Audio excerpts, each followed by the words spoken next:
det er jo en stol, der er eksperimenteret frem, fordi faktisk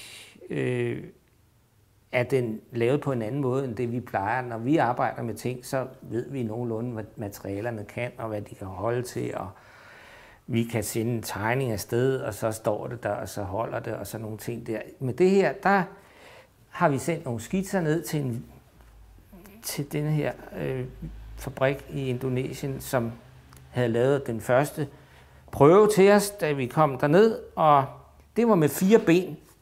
Så kunne jeg jo tydeligt se, at det var godt nok ikke særlig kønt. Og så måtte man jo til at tænke i en anden form, og på den måde så kom den her mede på, og pludselig så kunne jeg se, at det var da egentlig skide flot, ikke? Altså så får du den der gentagelse af nogle former, og du får det der, som jo egentlig er rattanens hovedtema, ikke? Bøjningen. Faktisk sker der nemlig det, at når du bøjer rattanen, så bliver den stivere lige præcis i bøjningen, fordi ja, der sker noget hokus pokus der. Så bøjninger er gode. Og så den er sådan set opstået ud af et mix mellem mit ønske om form, og så den rene og skære nødvendighed.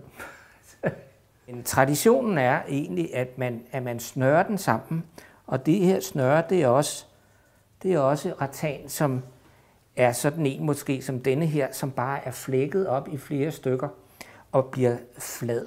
Altså fordi det er, hvad skal man sige, det yderste af den der pind der bliver gjort til sådan nogle lange, tynde nogle, som man som bånd kan flette med. Hvis du tænker dig sådan et fuldstændig hvidt nøgent rum, ikke? Og et stort glasbord med stålben, og så bare denne her lille varme ting, der står der og varmer det der iskolde rum op. Det kunne jeg måske godt forestille mig, at kunne være enormt flot.